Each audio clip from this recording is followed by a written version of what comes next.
Inside Visual Studio, I have our Web Forms feedback application open. In terms of functionality, this app is very similar to the finished MVC example we looked at during our tour in the last module.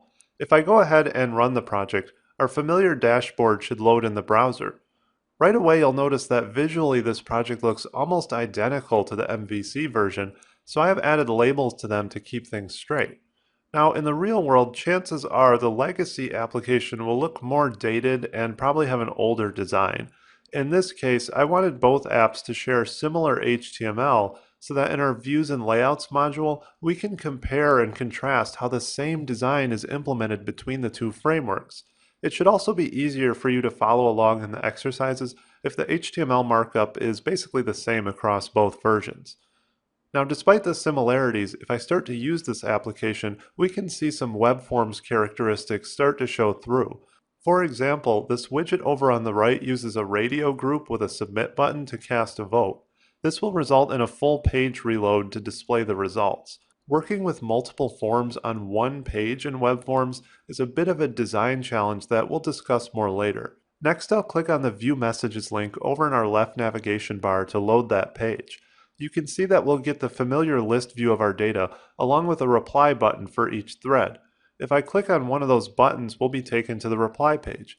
The main thing I want to point out here is the URL. In this case, we have the actual file name of the page with the extension and a query string parameter after it. Although it's possible to build clean URLs in web forms, stereotypically they're often a bit ugly. We'll see how to clean this up in the MVC version of this app. Since the user interface of this app is mostly the same as the MVC one we toured earlier, let's head over to the code to look at something more interesting.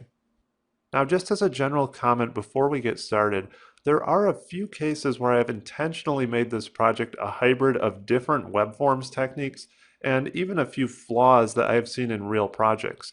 My goal is to cover a variety of scenarios and design variations during our limited time. Over on the right, I want to point out the general structure of our application. Down near the bottom, you can see all of the physical ASPX pages that our application consists of. If you click on the arrow next to them, you can see the corresponding code behind page. For example, if we open up the Create Task code behind, we can see a fair amount of logic related to this feature. This particular case isn't too bad, but a common defect of web forms applications is that they have too much logic in these code behind pages. Ideally, as much as possible should be abstracted into class libraries of some kind, which also makes for easier migration in the future. If we open up the front-facing part of this file, we can see all of our HTML and ASPX markup. This is a pretty simple creation form for tasks, but you can see that the markup is somewhat cluttered. This can become much worse on complex pages. This page has validation for each form element as well, and Web Forms requires a validation control for every rule. There are also extra server tag attributes on all of these so that they're processed correctly by the Web Forms framework. Overall, this form isn't too bad, but it's just something to keep in mind. Let's open up our default.aspx page for a moment and take note of a few things. This page can actually serve as kind of a roadmap to the rest of this course. Up top, you can see that we're using a master page for our design layout, which we'll look at more in the next module. For now, we can scroll down a bit and take special note of these data source controls.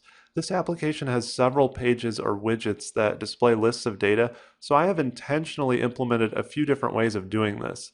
The list view control and this data source control are fully responsible for building and displaying the widget of recent messages. In fact, if we look at the code behind file for this homepage, there's actually no logic in it at all. This is a great example of the kind of abstractions Web Forms is full of that we discussed in the slides.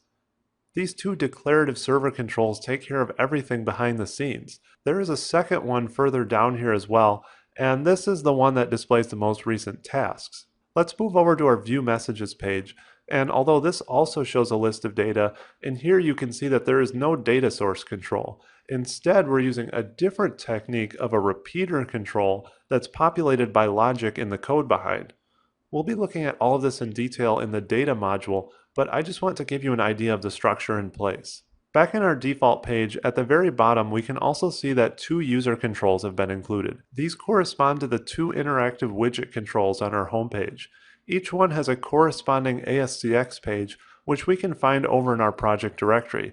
We'll be looking at these in detail in a later module as well. The last thing I want to review is this data folder up near the top. This project uses Entity Framework code first for some of its data access logic, so I have separated out those classes into their own directory. I decided to include Entity Framework to provide direct comparisons between how you utilize the query results it provides in both Web Forms and MVC. This should give us a good idea of what to expect in our Web Forms environment for now. So in the next lesson, let's begin our discussion of how to rebuild this app in MVC.